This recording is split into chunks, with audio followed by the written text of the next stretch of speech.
Welcome, everybody. Welcome back to STS in the Zone for a very special review for the AACW show that was last night on Saturday, July 18th, 2015, in Kokomo, Indiana, at the world's famous Center Stage Bar and Grill. And before we get on to that, I like to put my words out for people. When I started doing some of these podcasts, I use SoundCloud. Well, I may have said it before, but I'll say it again for the last time, is I'm a free member, and there's a limit. I mean, that's how my buddy Chris does his podcast, is on the Marrying Comedians, and there's a limit. And I think it's stupid, but that's why I'm starting to use this again, is to use the YouTube format. So that's how we're going to do it, like that. So, this is sponsored by, the wrestling community known as the MWO, the Marion World Order. Something to rep your city with, rep Marion, rep wrestling, rep everything that we stand for. What we do, we Photoshop, we take the piss out of the joke of wrestlers and whatnot. We make designs for wrestlers. It's not here just to poke fun at the whole damn thing. We all respect the business. And we all respect the local business. Now, there's some wrestlers that we just can't stand. Example, Troy Miller. We don't really care for him. And there's some others that we just, whatever. But Troy Miller, he's the higher up. But what we do is that, and then we do the podcast, No Boundaries, which we did one last week, but it was all troubled because we're all using one kind of format. And then Brady Wickersham, the boss of the NWO, he was supposed to be he was going to splice it all together, but it was all malfunctioned. So we're going to try just the laptop next time, and it's going to be hard because we had to scrunch up together. Well, Kenny has to be, because Kenny's deaf, and his voice is monotone, so you can't really hear that. So don't talk shit about him, shit.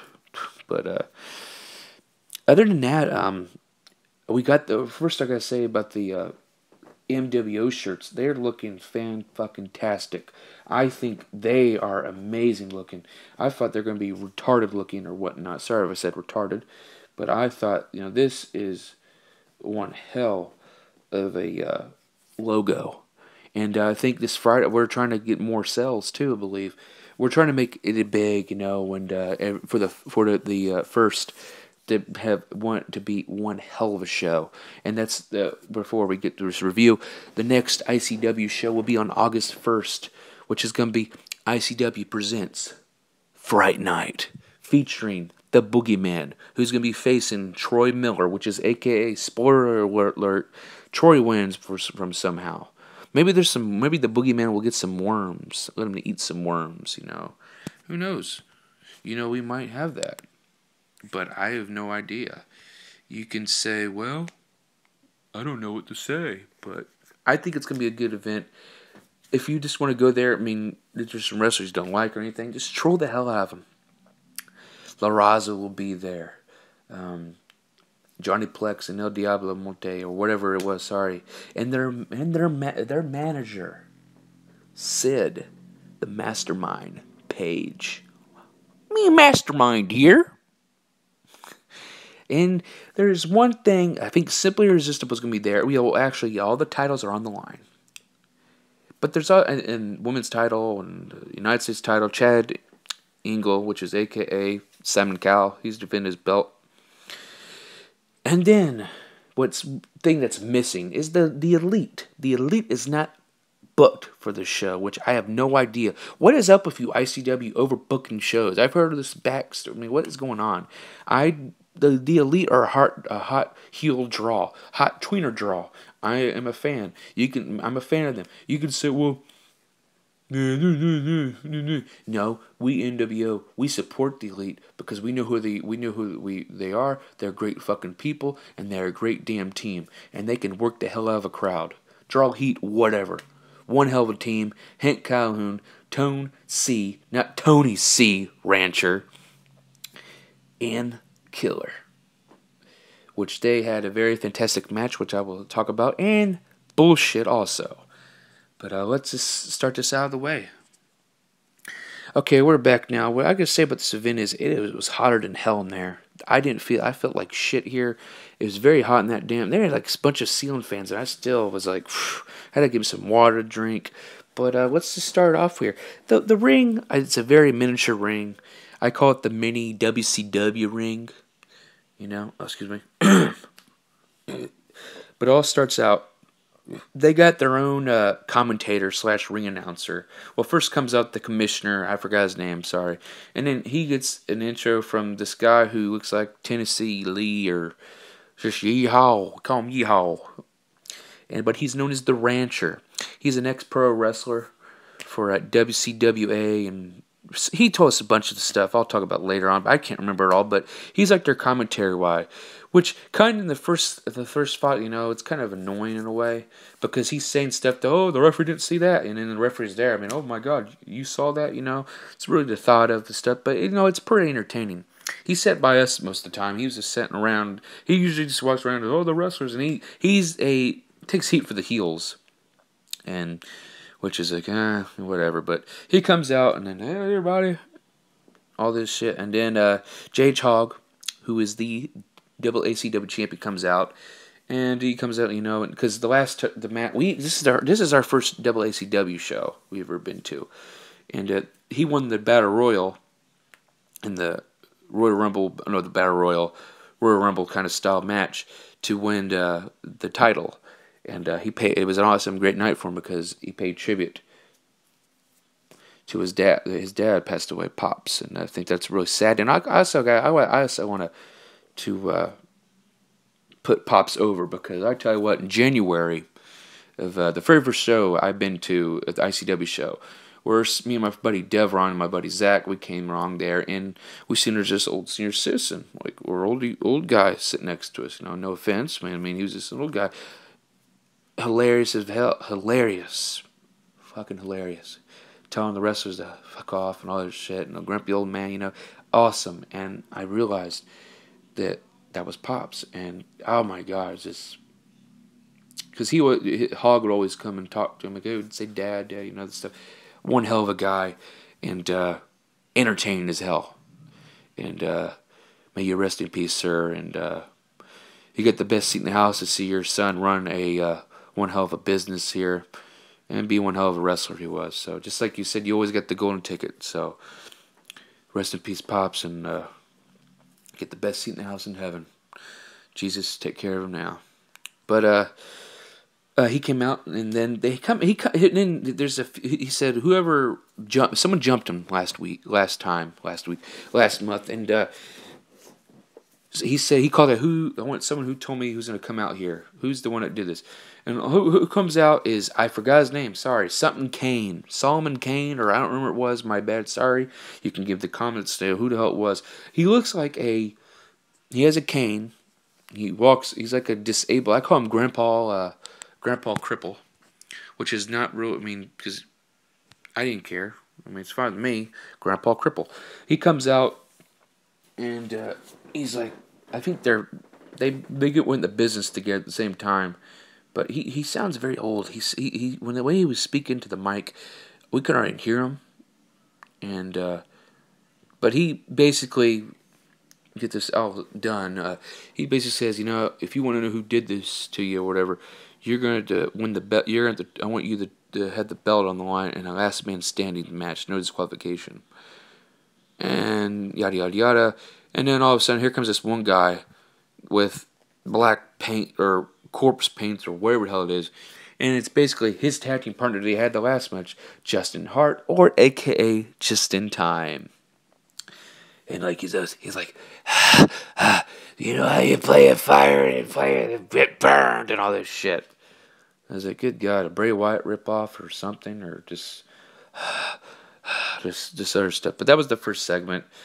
They head out, and J.H. Hogg says, I'm going to whoop your ass, son. So, yeah, he going to whoop his ass. But our very first match was The Elite comes out. Hank Calhoun. And Killer. Yeah, Killer came out. And with Tone C, props up to him. We got him over because we're fans of them. We stand up with our NWO shirts on a Kokomo to give these boys props. These guys need it. Probably they are one of the best tag teams, best teams in the state of Indiana. I would love to go to more. I would love to go to more indie shows that they're a part of, though. But gas and all this other shit, you know. So, but this team's one hell of a team. I've seen Hank Calhoun. I've seen him wrestle since I was a little kid. When he wrestled in EWF. So, and Killer him, that's how I started knowing him. And so they were facing up against Lennox King, who comes out with he wears his spandex that look like yoga pants, and his ass is all the way up. It's like he has he's like Nicki Minaj's ass on him. So I think he got plastic surgery or so. I don't know. Just kidding. But, and they took so long for a person to come out, and then this guy comes out, this black person, kid, whatever his name is, and I was like, well, I didn't know what to say to him. How can I say to him? Black 80s. I call him totally 80s, you know, at first like that, but I didn't know his name, but I found out his name is Breezy, and we also called him Geography, because the way we said Geography, because he had like a jacket of like Africa or something like that or anything, so we started calling him Geography. This ain't no racist here. Shit. So don't get people to like, these are racist people. No. They would joke out in Geography. Well, they had been having a match back and forth. I'm trying to remember what all happened. And then all of a sudden, here comes Mike King, a.k.a. the Ladies' Man, which is a.k.a. the Screamer. Because every time he gets chopped and everything, he screams like a little bitch. And Johnny Crisis, a.k.a. Beer Belly Crisis. You know, but I had no room to talk because I have a beer belly too. But, sorry, Johnny. They come and interfere, and then they had this manager, Damien something, some old-looking dude, I don't know what his name is, but they ended up costing a match, and then they have a segment with the commissioner who comes out and said, you know, you guys are going to have a three-way,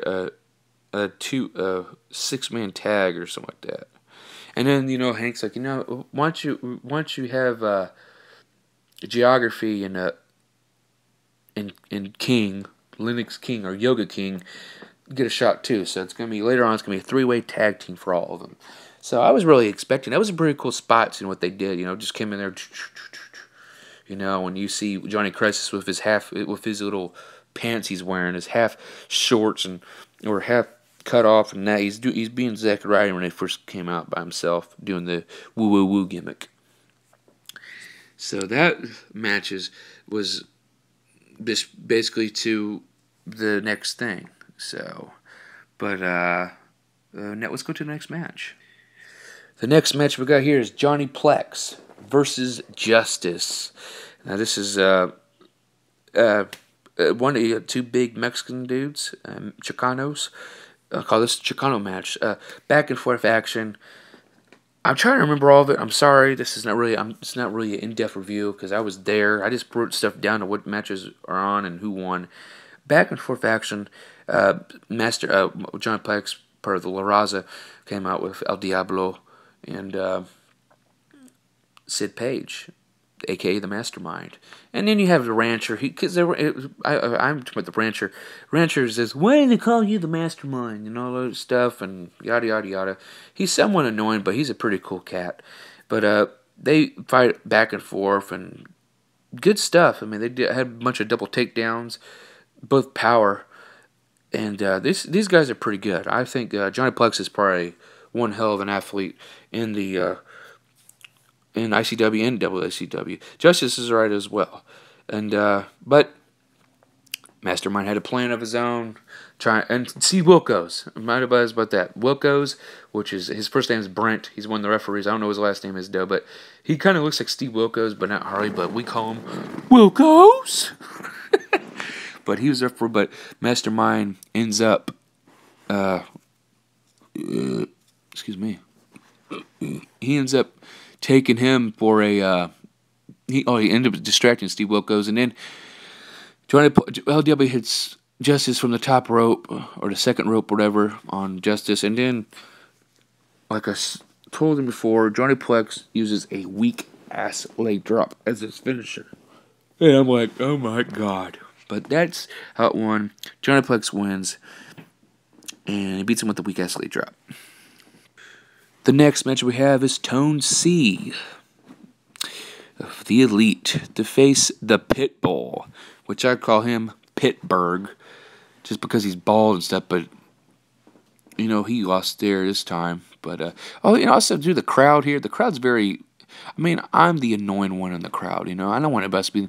We got some of these old rednecks and all these old timers and stuff here. I have no problem with them, but they're like, yeah, well, get over there, beat his ass. We're not the only ones who's cheering for the Elite, and we don't give a damn. But Tony C comes and, yeah, like I said, Tony C. The rancher comes out and he says, Tony C. No, it's Tone C. And they called him out for it and scared the hell out of him probably. Ended up cool ass match. And you got some spots from the ring distracting him. Tone C distracting him, and Hank and Killer beating the hell out of fucking Pitbull. Beat the hell out of him. It was great. And he's an awesome person. And we actually got to talk to Tone C after the match was over. All the Elite, actually. Awesome guy. I respect them all. I give props to him.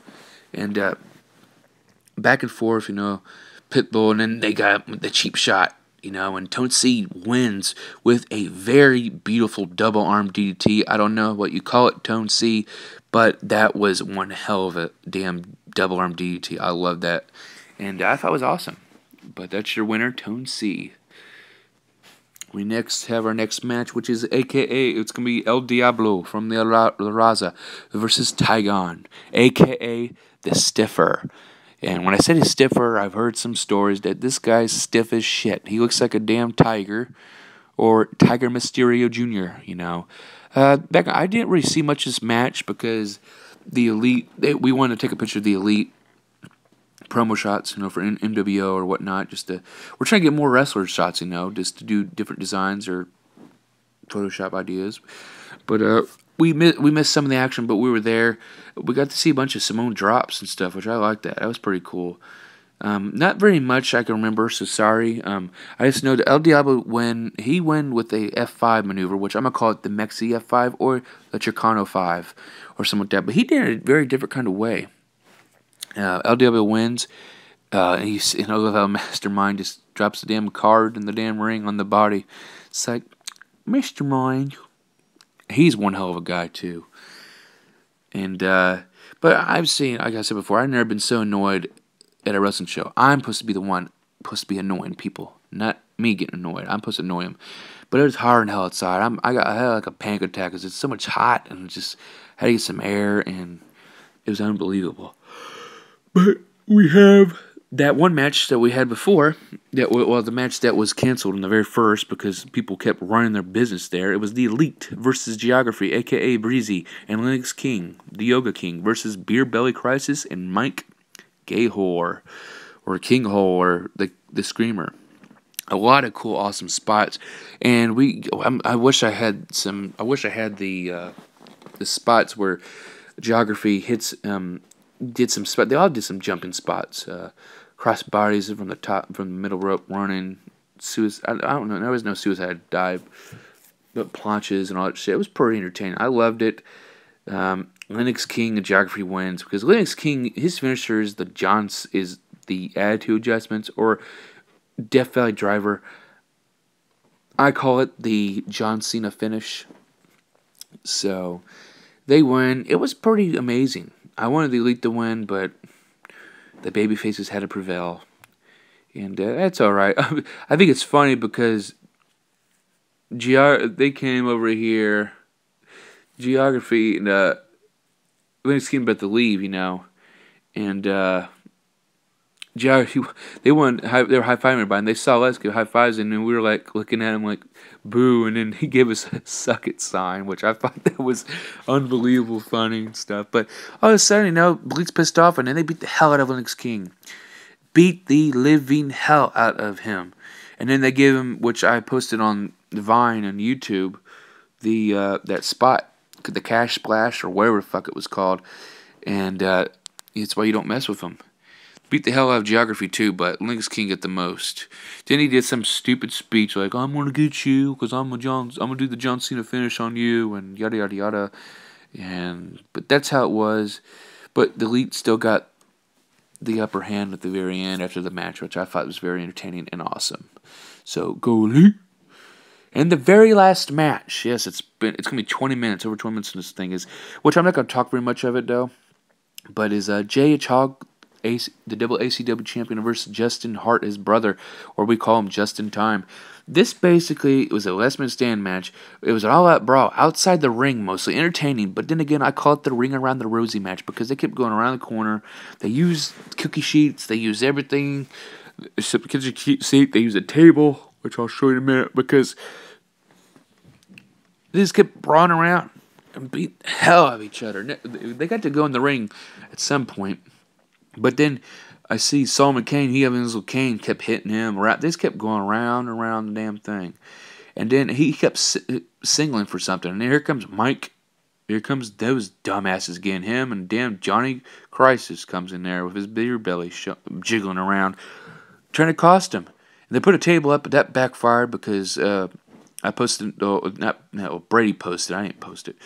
We posted a video on the NWO page of him with the cookie sheet slow motion. And he ended up, I'm trying to remember, but he hits Justin Hart with the cookie sheet at the top rope, and he falls on the table, which was pretty badass and awesome. But then they tie him up, and then, so he won't get up, and then Just in Time wins the title, which, two heels we got now. We have Troy Miller, ICW champion. We got Justin Hart as the AACW champion, which I don't care. They're both stupid, but paper champion. And that's how the match ended. And then at the very next show is going to be in October, the last event for AACW, because they're trying to prepare for next year for stuff. They're going to have they're going to have a Soul Survivors match, basically a Survivor Series kind of match with 4-on-4 with J.H. Hogg and whoever else versus Justin Hart and whoever else. And also, like I said, I didn't say Linux King and Geography came out. Pitbull came out to save him after the match was over. Why couldn't you save him before he can save his belt run? But that's what's going to happen. But after the show, we got to talk to the Rancher. He's the ring announcer / commentary. He's a pretty cool guy. He was talking about his accolades, and he wants us to come back again, which we are going to show up. We told him about the podcast. He thought we were actually a business or in the business. No, we're just a wrestling community having a good time, And it was pretty cool to awesome to him. He's annoying what he does sometimes. He takes the heat on that stuff. He's got people there and whatnot. But it's a first. I've never seen that before in a while. It's happened before in other organizations, I know, but yeah. But we got to talk to the mastermind after the show.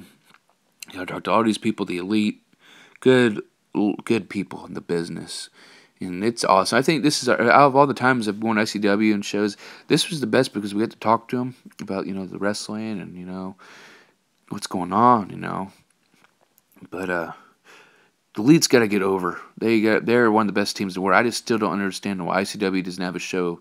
They're not booked for. They wasn't booked the last show, and now they're not gonna book this show. But well, no.